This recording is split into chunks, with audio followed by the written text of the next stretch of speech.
Good morning, good evening, good afternoon, everyone. My name is Carmen Yetze Mizera. I serve as Executive Director of APSIA, the Association of Professional Schools of International Affairs, of which all of your institutions are members.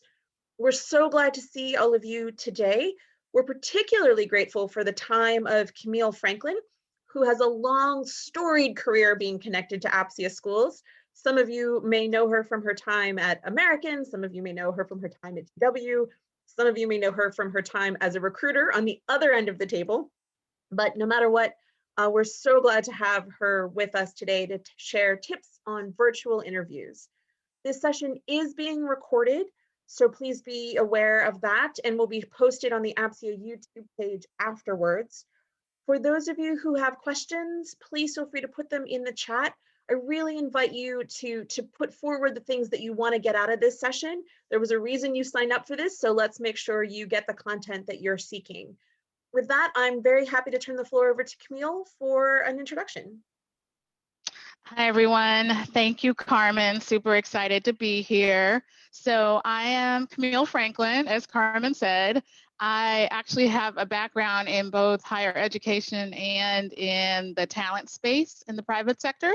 So I was at American University for 10 years in the University Career Center. I see one of my former colleagues and dear friends here today. Hi, Rayanne. From American University, I went to George Washington University and stayed there a couple of years. I started a career services office in the College of Professional Studies at GW. And then from there, I came back into the private sector. And I should probably start with the fact that my master's degree is in international affairs. And I actually started my career in that space and then transitioned into career services and now into talent acquisition, talent development, whatever you want to call it, in the private sector. So I spent 7 years at Booz Allen Hamilton, a couple of years at Northrop Grumman. Most recently, before coming to GDIT, I was at a startup firm with about 500 folks around the world. And then I've been here at GDIT since June of 2020. So coming up on a year very soon. I did interview in the virtual space myself, so I'll be speaking from both sides of the camera today. And then I have been working in a fully virtual setting since June as well. So as Carmen mentioned, I think we're expecting a fairly large group. And so we're going to use the chat for questions. And I do not have a PowerPoint. We're going to do this in an innovative way, like just me talking to you. So I've divided up the talk into a few sections. So before you even get the interview, before you have your interview, during the interview, and after the interview. And I will take questions after each section and then leave time at the end as well to answer any questions. So since we're going to be using the chat, let's go ahead and test it out. So I've got an icebreaker question. And the question is, drum roll, how many of you are actually in pajamas? Because I see quite a few folks that don't have the cameras on. So who is willing to admit that they're in pajamas? Or if not pajamas, something fairly casual. Let's see if our chat is working. No one? Okay, sweatpants, leggings. All right, okay. Me too. I've got my GDIT shirt on and I've got my leggings on the bottom. So it's Friday. We can be a little casual. All right, so why don't we jump in? So like I said, I'm going to start with before the interview first. And that's really just kind of thinking about how do you get to the interview? And I know you guys know this, so we can go as deep as you'd like to, or we can jump into prepping for the interview. So let's first talk about how you find jobs. So I can speak for GDIT, and I know you will hear this from a lot of recruiters, but all of our openings are on our website. Every single internship or job opportunity we post on our website, all employers do, and that's a regulation. And so anything that's open to the public it has to be posted on their own career site. For GDIT, we also use Handshake heavily, and we use LinkedIn. We don't post everything on Handshake, and we don't post everything on LinkedIn. We and most employers are targeted with what we post on Handshake or LinkedIn or other outside tools. And so the first thing I would say, and I know people hate to hear it, make sure that you are regularly checking the career site of any organization that you're interested in, because then you know that you're not going to miss anything. In addition to that, you can set up as many job search agents as you'd like to on LinkedIn, on Indeed, on Handshake, wherever. But just make sure that you are also doing your due diligence and staying updated with what is on the website. The second thing I'm going to say is what you also already know. Most jobs are not necessarily found from you stalking the website or stalking these different job posting sites. Most jobs are found through connections or people that you know. So the other thing that I would say is really leverage your network, cultivate your network, grow your network, and then leverage it when you need to. The best tool for that right now is definitely LinkedIn. Some recruiters will connect with you on LinkedIn if you send an invitation, and some won't. It just depends on their own personal kind of comfort level with that. But what I would also say is you are definitely 6 degrees or less from anyone that you need to reach from a job search perspective if you use LinkedIn well. So use your LinkedIn network and use your alumni network. I strongly encourage doing virtual coffees, virtual information sessions, things like that to keep your network warm. You don't ever want to be in a situation where you connected with someone 3 years ago, you haven't stayed in touch with them. Now there's an opportunity at their organization and you've got to reach out cold. So try to make it a practice of staying as connected as you can in this virtual setting with your network. So the other thing that I think most folks don't, that's not top of mind, is the power of employee referrals. So having worked in the private sector for so many years, one thing that has been consistent through every organization that I've been in is that if someone is referred by an employee in that organization, you can guarantee that that application is going to get a thorough look at and thorough consideration. And the higher the level of the person making the referral, the stronger the consideration that that application is going to get. So this is why I say it's really important to use your network, not just to find out about the job opportunity, but also to make sure that you get your application and your package seen. So whenever possible, tap into LinkedIn, tap into your alumni network, and try to get that internal referral.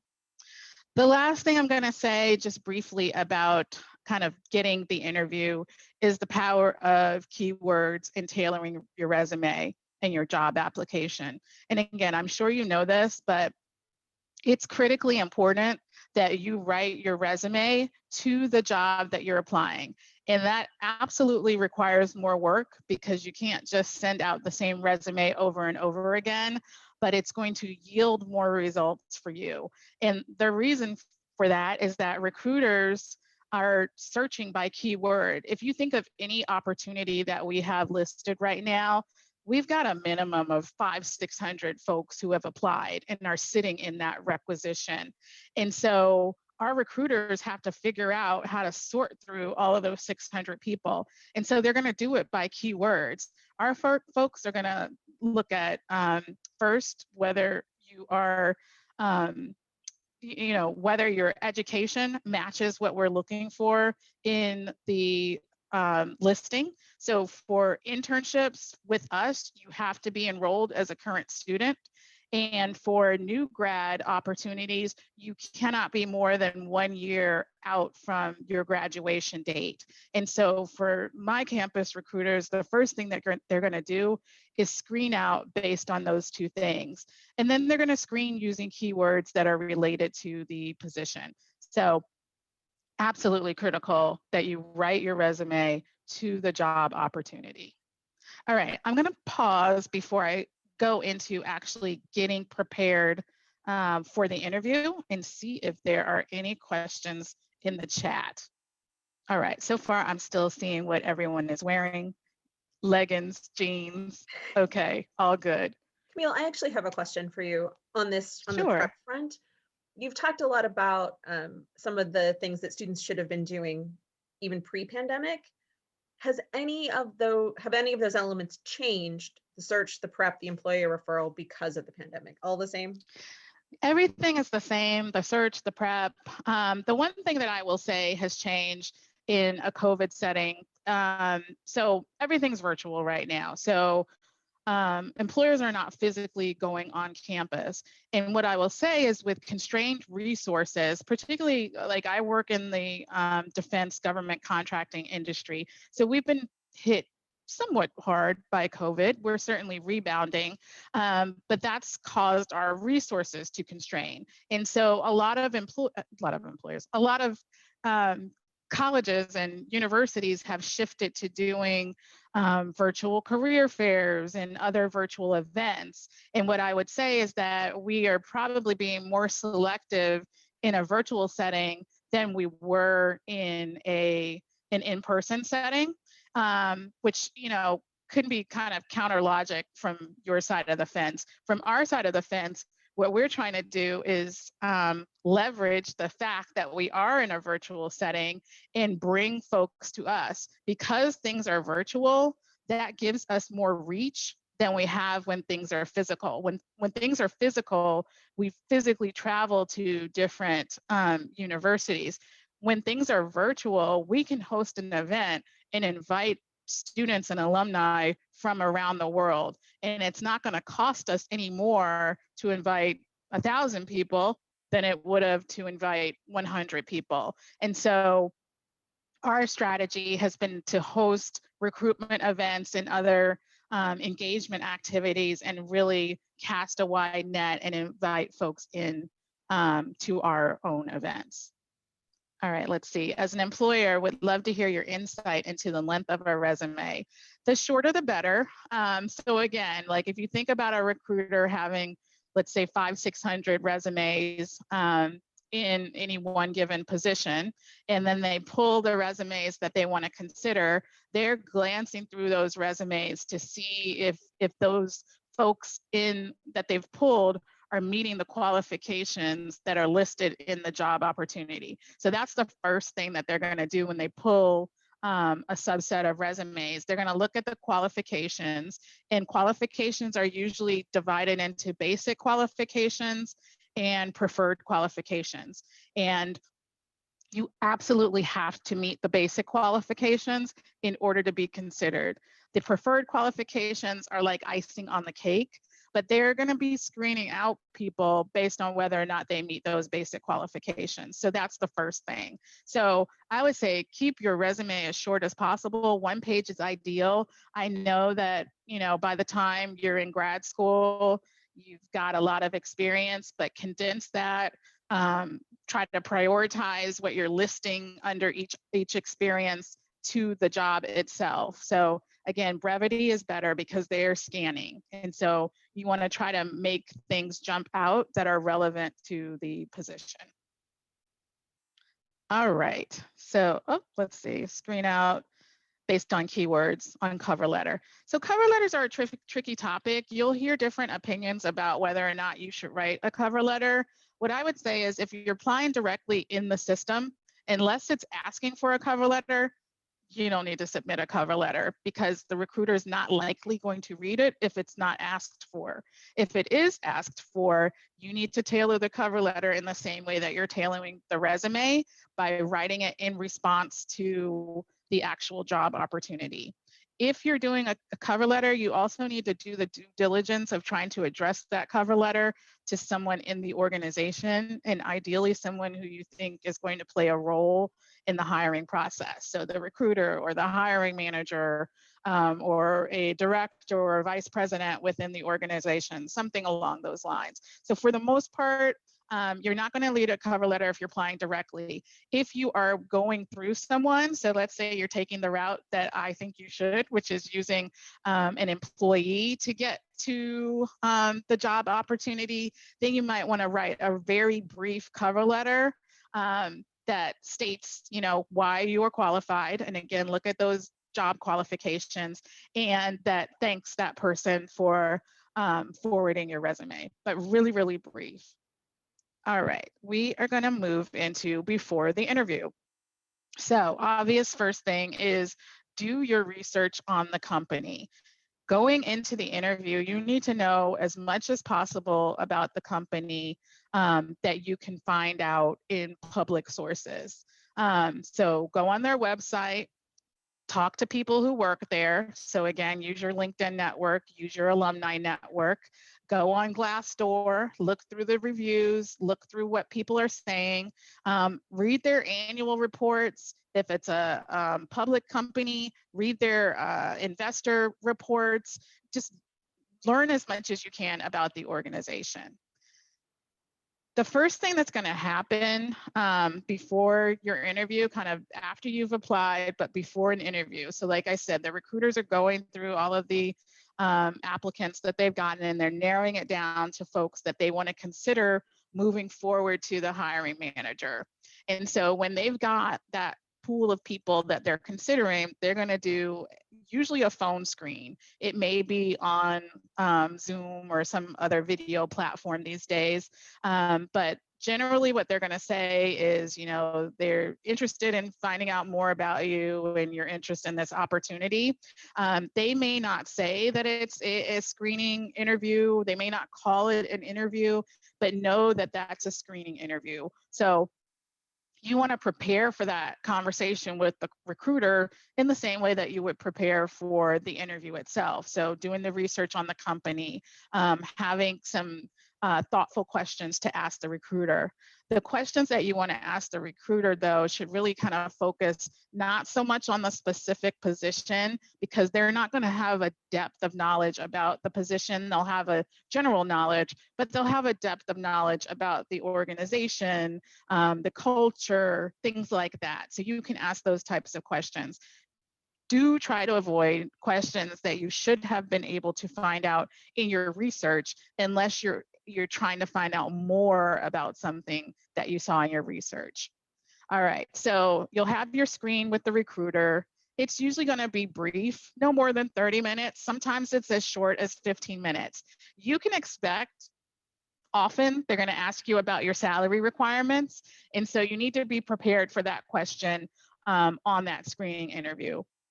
My advice, if it's at all possible, is to dodge that question, meaning you don't want to be answering any questions about salary until the other end of the interview process, and that is when they're making you an offer. So if the topic of salary comes up in the screening interview, you need to say things like, well, it really depends on the substance of the role. I'm really hoping to find out more about that from you. And if I'm so lucky to move forward to an interview, I would like the opportunity to find out more from the hiring manager, and that would give me a better sense of where I think I would fall in the salary range, something like that. Or you want to try to flip it back on them. So if they ask you what your salary requirements are, you can say, that's a really good question. May I ask what the range is for the opportunity, and kind of let them tell you the range. And if you're really pressed, the main thing is to not tie yourself down to a specific amount. So if you are really pressed and you have to give your salary requirements, make sure that you give a broad range so that you have some flexibility to negotiate should you make it through the process. Also, Going back to doing your research, that's one of the things that you should be researching as well. So when you're talking to, your contacts in the company, when you're looking at Glassdoor, you're also going to be trying to get a good sense of what the salary range should be, and think about the skills and background that you bring and where you fit in that salary range. So arm yourself with information. All right, so we've gotten through the screening interview. So let's say the recruiter loved you. So what they're going to do is, from all of those people that they talk to, they're going to put together a slate that they're going to forward to the hiring manager for consideration. Generally, that's going to be somewhere between, let's say, 3 and 10 folks. And the hiring manager is going to look through all of those resumes, and they're going to either say, yep, these look great, I want to interview all of these people, or they're going to pick from them and say, I want to interview these folks, or they're going to say, these are not working for me, bring me some other people. So it's really going to be the hiring manager that decides who they want to interview. And that interview could be an individual interview, it could be a panel interview with several people, or any combination of those. So things to think about when you're prepping: continue doing your research on the company, continue talking to people. What you need to be thinking about as you're preparing are 3 things, because these are the 3 things that the employer is going to be thinking about. One is, can you do the job? So go back and look at that position description and write down the reasons, based on your skills, based on your experience, based on your education, why you think you can do the job, and be prepared with examples. The second thing they're going to be thinking about is, do you fit in? Like, are you going to fit into the culture? Is this someone we're going to like working with? Are they going to mesh with the rest of the team? Things like that. So again, that's why it's important that you do your research, because you want to be looking for organizations that are a good cultural fit for you. So not just the job, but the organization and the people. So when you're talking to your contacts there, you should also be asking cultural questions. Lastly, the question they're going to ask is, does this person really want the job? Like, do they want this job in this organization, or are they just trying to get a job and this would fit the bill? So if you think about the numbers of candidates applying for any given job, like, you've really got to help the employer understand that this is the job you want and why. So before your interview, you want to sit down and you want to think of examples in all of those different categories. You also want to pull back out that job description and look at the description of duties, look at the qualifications that they're asking for, and write down examples. You know that the questions may come in a wide variety of forms, but they're going to focus on what's in that job posting, and they're going to focus on those 3 things. Can you do the job? Do you fit in? And do you want the job? When thinking of your examples, you also want to think in terms of impact and not just things that you've done. So if you're thinking about past internships or jobs, or if you're thinking about projects you've done through your academic studies, you want to describe what you did, but you also want to describe like what the result was of what you did. What was the impact that you had as a result of what you did? So really try to make those examples results or impact oriented. The last thing I would say about before the interview that you've got to think of, that you may not have had to think of before, is just that in a COVID environment, your interview is more than likely going to be virtual, probably through Zoom or something similar. And so you also want to think about your space. You want to find a space in your setting that is very well lit. And you want that lighting hitting you from the front, not the back. Otherwise, there'll be a glare behind you. You want to make sure that the sound is good, that there are no ambient noises or background noises.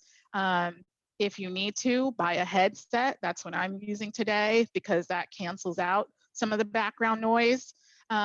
You also just want to make sure that you're in a space that's comfortable for you, where you can sit comfortably, and where you can be framed well in the video.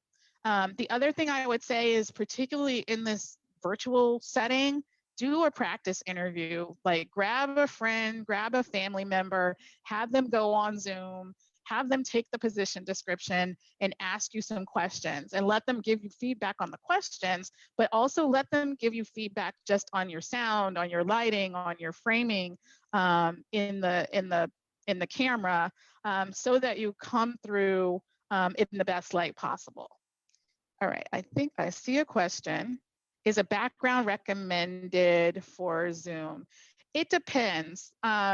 I generally say either a background, but sometimes a background will mess with your bandwidth, particularly if you're on Wi-Fi. So try to hardwire in if you can. If not, you can try your background when you do your test run, but if you have any connection problems, you might have to let that background go. So just find a setting. If you can't find, like, I'm sure you've noticed now, people really do up their backgrounds in their work settings now. So a bookshelf with strategically placed books, a plant behind you, a nice, neutral painting, things like that. Otherwise, just find a plain wall. Like, if you have some wall space somewhere where there's nothing on it, that's fine as well. And I think I saw another question. How appropriate is it to give examples of current work projects, current coursework, or relevant assignments? Should we isolate ourselves to just discussing past relevant experiences? You want to bring the whole shebang. You want to bring past, present, future, whatever you've got that's relevant. That's what you're bringing for your examples. And it doesn't have to be from a work setting. Like, if you've done volunteer work, if you've done community service, if you're in organizations at your institution, whatever it is, it doesn't matter, as long as it demonstrates the skills and the impact that are related to that opportunity. All right, let's see if there are any questions at this time. If they have a choice, do you recommend students choose Zoom or phone? Zoom, absolutely. So Zoom over phone, because Zoom is more closely replicating an in-person setting, and employers are going to prefer to be able to have that visual contact with you. See if you're making eye contact as much as you can through a Zoom, but just see the person that they're talking to. It's much easier to connect with someone with video and sound rather than just sound. But be prepared, just in case something goes wrong with the Zoom, to be able to do it by the phone. So have your phone ready and be able to kind of pivot on a moment's notice. I had to do that with my GDIT interview. It was not my fault. It was their fault. Zoom worked for like 5 minutes and then it crashed. And so I had to do a presentation, and I had the most beautiful deck prepared for the interview. I ended up having to voice track all of it. So just be prepared for technical issues like that. Don't let them frustrate you. Don't let them see you sweat. Just kind of go with the flow, remain pleasant, and roll with it. Who knows? It could be a test anyway. They could be doing it on purpose. Just kidding. All right, let's see. Camille, actually, two follow-up questions on that, because I have a mic that works. Yep. You talked about eye contact. With a Zoom interview, you can stare at the dot or you can stare at the picture of the human. How are each of those received, and what do you recommend students do about that? So you should do what I'm not doing today. I'm kind of looking down at you guys just because I want to see you. If I were interviewing, I'd be looking at the camera, which is up here. Hopefully you can't really tell the difference. I'm looking down a little just so I can, I'm an extrovert, right? So I need to see you guys. But in your interview, you want to try to make it as if you were in person with them and looking in their eyes. And so that is looking at the camera, not looking down. It may be helpful sometimes, particularly if you get nervous, to just cover up like the pictures and the camera and just either have some notes or something on your screen.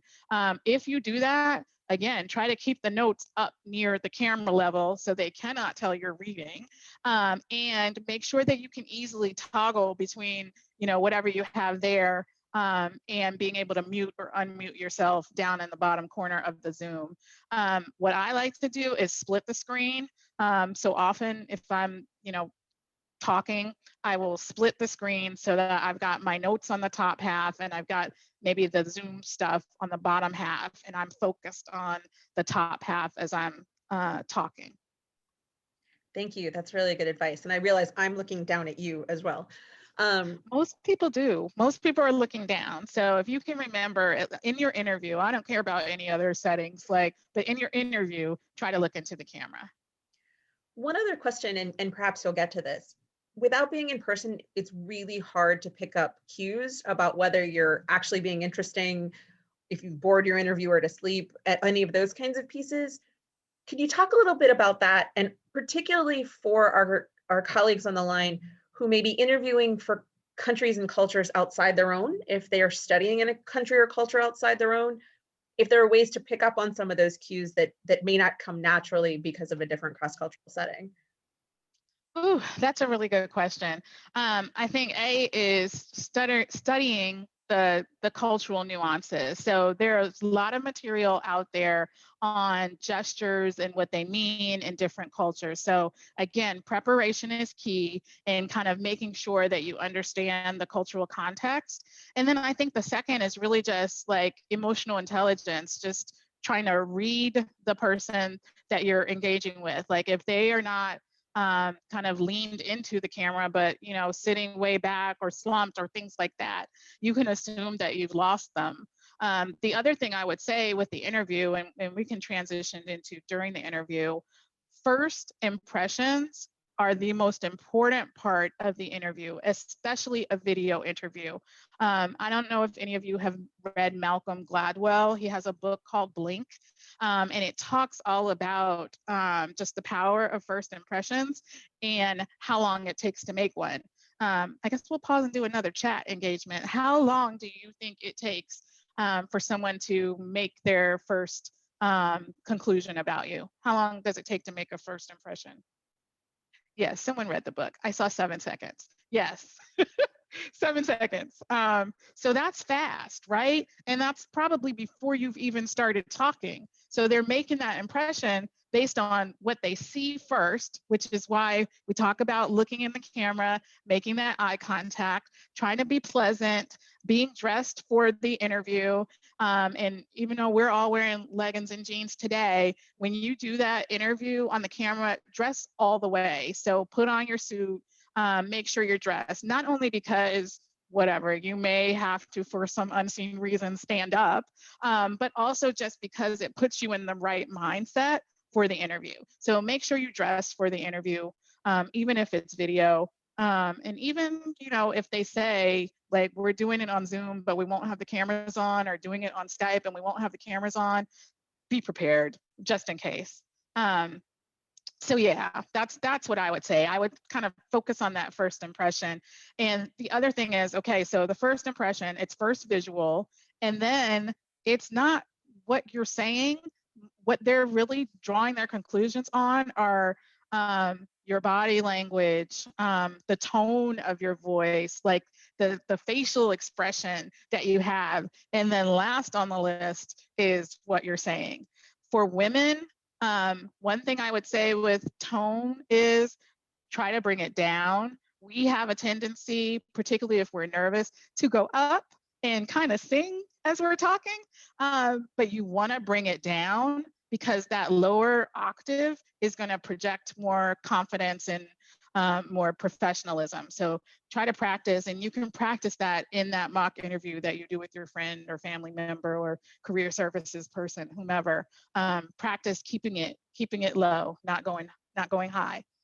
All right. I seeing no other questions. We will move further into the interview. All right. So you had your screen, you did your prep, you're ready. You're going to have a Zoom interview. You're all set. You've got your phone ready. You're going to log into Zoom a few minutes early. So maybe like 5 minutes or whatever the recruiter tells you. So just follow instructions. If they don't give you any instructions, try about 5 minutes or so. We talked about first impressions. Behavioral questions. So you guys know the standard questions. Standard questions are just questions they ask you, and you're going to answer them because you're going to have your answers already prepared with impact and results. Some of the more challenging types of questions are behavioral questions, and those are questions that often start with, tell me about a time. So tell me about a time that you had to work with a difficult employee. What was the context? How did you handle it? And what was the outcome? And the theory behind that is that I'm losing the right word, how you reacted to something in the past or how you handled something in the past will predict how you handle it in the future.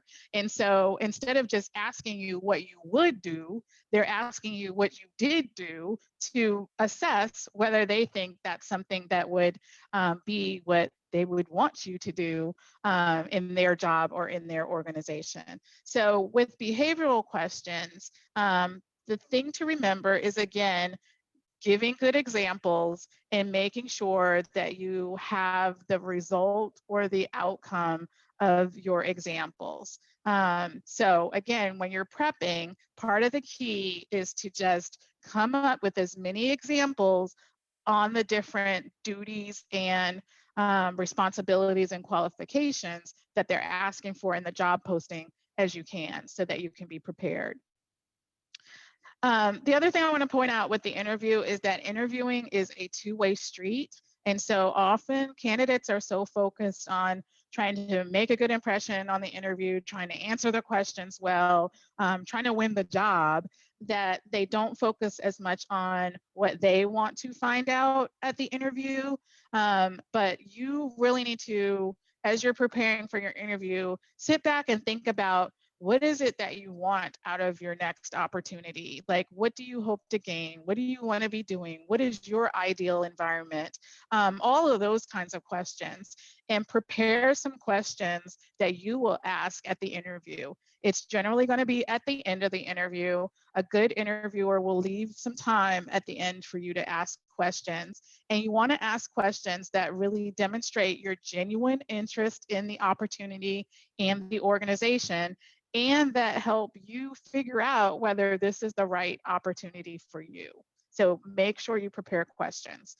The last thing I would say is, I touched upon it earlier, but your interview will likely be with a hiring manager, but you may also interview with other people. You may interview with folks who would be peers to the person in the role, other leaders, things like that. And so be prepared for the fact that you may interview one-on-one with your hiring manager, but you may also have a panel interview or a series of interviews. And it's a good idea to ask the recruiter when they call you to set up the interview, ask as many questions as you can about the interview so that you can be well prepared.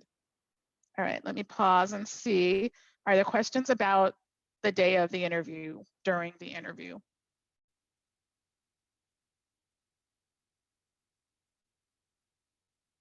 All right, I'm going to keep it moving.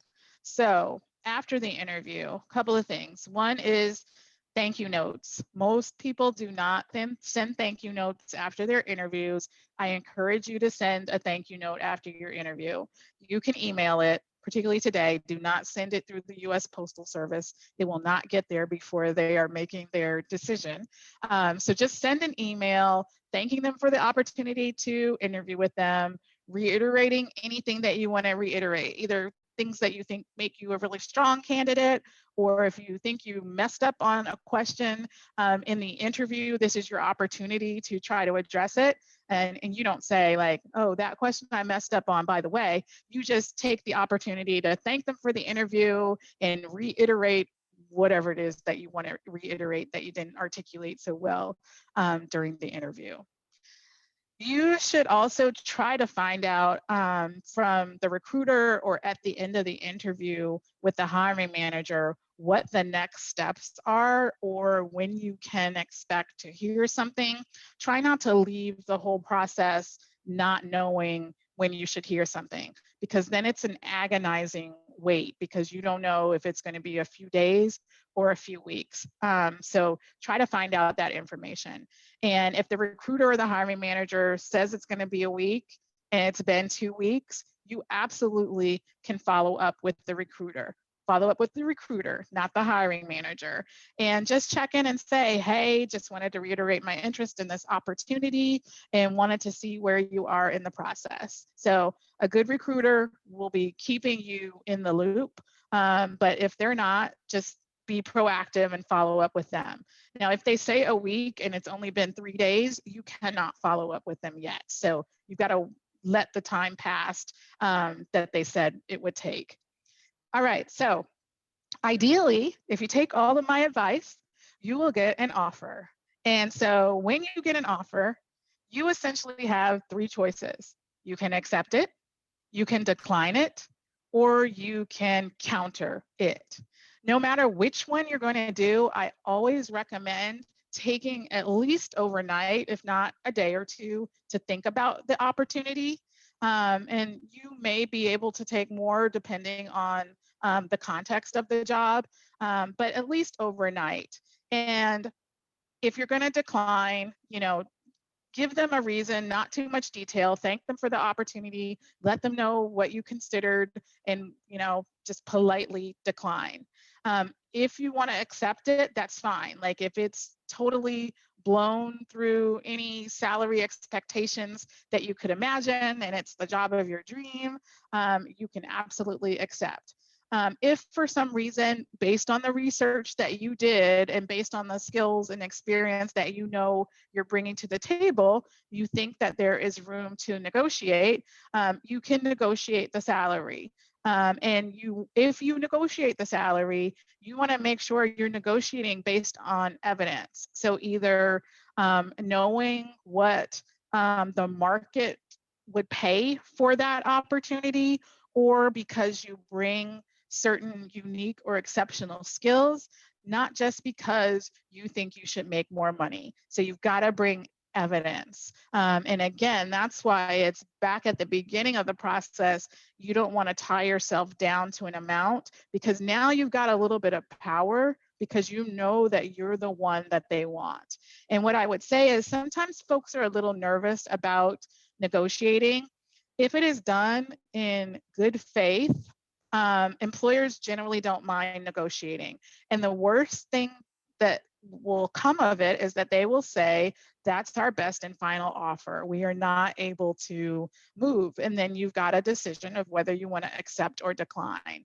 I have never heard of an employer taking back a job offer because someone was negotiating in good faith. I have heard of a couple of examples where people were not negotiating in good faith, and that could have a negative impact. But 99.9% of the time, if you do it respectfully, you bring your evidence and you do it in good faith, it is not a bad thing to negotiate. And again, that's a message that I would reiterate to women, because research shows that we are less likely to negotiate than men. And research also shows that there is a wage gap. So one way to close that wage gap is to make sure that we're negotiating. All right. The last thing that I want to add, and then we can spend the last few minutes with any questions that you have, is thinking about the fact that right now you would probably be starting or potentially be starting your job in a virtual setting. And I think the most important thing that I would say about starting a job in a virtual setting is that you need to be very intentional about developing your relationships with your colleagues and your leaders. When you are co-located, it is much easier to develop relationships. You're meeting in person with people. You're bumping into people at the water cooler or in the kitchen. Online, that's not happening. And so you need to be intentional. So one of the things that I do is set up virtual coffee meetings, virtual meet and greets. If I've never met someone, I'll set up a virtual meet and greet just so I can introduce myself and I can hear more about their role and maybe how we can work together. If it's someone I have met or that I work with regularly, I'll set up virtual coffees, and just for like 15 minutes, like we'll sip tea or drink coffee together, and either talk about something work related or talk about something that's not work related. Because again, when you're working in person with someone, you're learning about their kids and their parents and their hobbies. And it's much harder to learn about those things and make those personal connections in a virtual setting. So find time to shoot the breeze with your colleagues. If it's appropriate, you can do virtual happy hours, off hours, things like that. So be very intentional about developing those relationships in the virtual setting. All right, I am going to see what questions we have in the chat. Let's see. Let me back up because there are a few. Would you like me to read them to you? I can read them I to you, think I Camille. found them. Example of a subject line for that email. Yeah, can you refresh my mind? Which email? Was that the thank you email? Yes. Oh, okay. Yeah. Thank you for the opportunity to interview for, and whatever the name of the job title was. You can also put just thank you, but sometimes people don't open those. So I think if you can include the job title, it's more likely that they will see it and open it. You could also put your name and the name of the job opportunity, but I generally recommend just thank you in the name of the job opportunity. Coming from a non-Anglo-American setting, how important is the college university you graduated from in your cover letter and the interview, especially compared to the personal skills or other experiences? That is such a good question, and there's no easy answer. It depends on the person. Some people are more into like the names of schools, and some people are not. What I will say is I've never been in a situation where you will not be considered on the merits that you bring. You may have an easier time getting your foot in the door for the interview if you're from a certain school, particularly for employers. Like we all have target schools. And so those are the schools that we're recruiting at.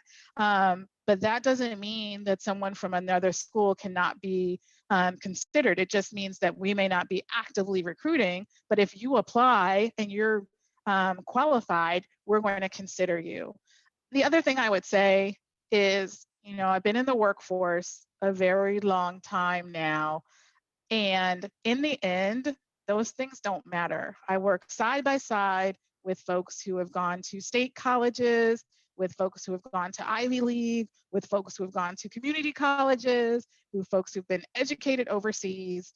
It does not matter. What really matters are the skills and experience that you bring. And good organizations and good managers will value diversity of experience and diversity of perspective because it makes a team stronger. All right, let's see what's next. In person, you can get people's business cards and thereby their emails. Virtually, how can you get emails to send thank you notes? You can just ask. So at the end of the interview with the hiring manager, you can say, may I have your email address? And they may say no, that's okay. Then you just send that thank you to the recruiter and ask the recruiter to forward it to the hiring manager for you.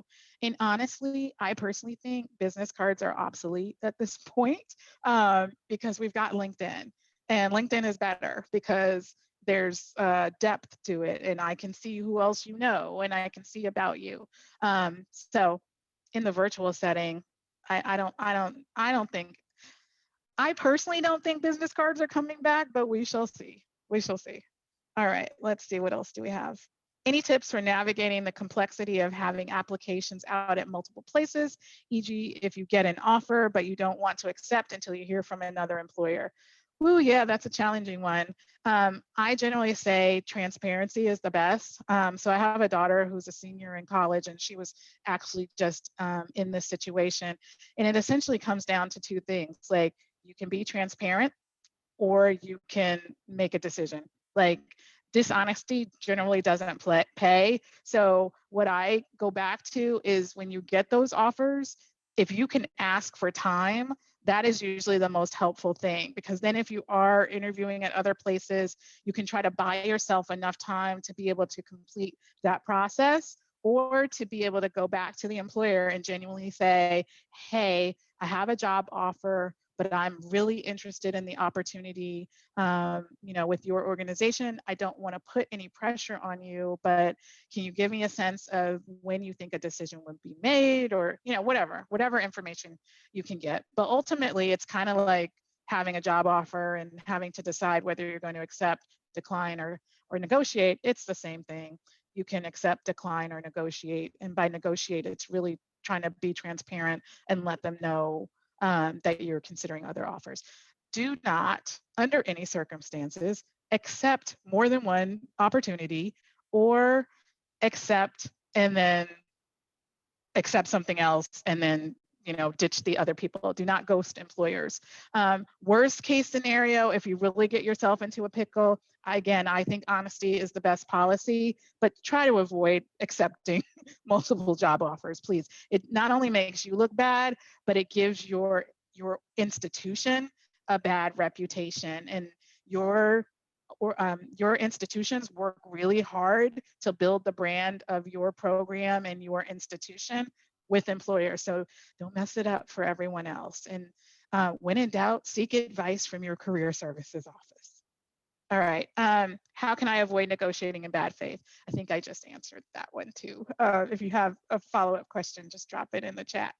Are there ways to tactfully ask if a position can be remote, long-term, full-time? Yeah, that's easier right now because we're still in this kind of hybrid space. So you can probe and you can ask things like, has your organization developed post-COVID plans? Do you plan to bring everyone back to the office? Are you going to do a hybrid approach? Will employees have a say in that? You can ask those kinds of questions. They're not unusual right now. And I would say find out. So because I left an organization, again, I left in June of last year, so we weren't that far into the pandemic. And I was at an organization that I knew they had already made the decision to be remote until the end of the year. And so in June, I don't want to go into an office. And so I wasn't job seeking. GDIT reached out to me. And so that's one of the things that I asked during my process. And honestly, they didn't really know. So it was a bit of a gamble, but we are still working remotely. I think part of that goes back to researching your organization and understanding the culture, and trying to get a sense from talking to people and from what you can find out, what type of organization is it? Is it a people first organization? Is it a profit first organization? Just do your research and you may have to make an educated guess. All right. No problem. Someone had to drop. You're welcome. Tips for someone interviewing inside an organization they work for. Again, transparency is the best. So let your manager know. So have a conversation with your manager. I think you can have a preliminary conversation with the other hiring manager before you apply to get a sense of whether you would be a viable candidate. But when you decide that you're ready to apply, unless you just have a horrible relationship with your manager, you need to have a conversation and let them know that you're pursuing this opportunity. Good managers will support you because good managers don't hoard talent. They want to keep good folks in their organization. So if you can have that conversation, if you don't have that kind of relationship or you think they're going to sabotage you, have it immediately, as soon as possible after, particularly if you know you're going to get the offer. But what I will say is in most organizations, that other hiring manager is going to reach out to your manager anyway. So better they hear it from you than from the other manager. What if you reapply for a position, especially when you were in the final round or just generally quite far in the process? Are there any things to pay special attention to? Unless it was a position that they closed and have reposted, you shouldn't be reapplying for it if you didn't make it through those rounds. So sometimes positions are reorged or they're closed and then posted again later. And in that sense, you can definitely reapply. I would say at the end of any interview process, if you don't get the job, take the opportunity to ask the recruiter for feedback. They may or may not give it, but they may, and they may be able to give you some insight into what you can do next time to make yourself a stronger candidate. All right. And with that, friends, I fear we are at time. I know Camille needs to go. First, I want to say thank you so much, Camille. Your energy level is undiminished since the 400 years ago when you and I first worked together. So that is impressive in this context. And your advice, as always, is spot on and so helpful. We did have one question from a student wondering whether they could have your contact information. So if you feel, go ahead. Yep, I would say hit me up on LinkedIn. I will do my best to respond or connect. I do get a lot. I try to be diligent about responding, but it's hard. When they see talent acquisition or anything related in your title, you get bombarded. But maybe drop APSIA in the subject line, and I'll do my best. And I will encourage all of you, when you send messages on LinkedIn, put that note in. I also get a lot of very random requests from strangers. So tell me who you are and how we came to know you. Thank you all so much for being here. Camille, as always, thank you so very much for all of your insights. And we'll send some fabulous folks your way to make the lift a little lighter at GDIT. Thanks, everyone. Sounds good. Have a great rest of your day. Thank you. Bye, everyone.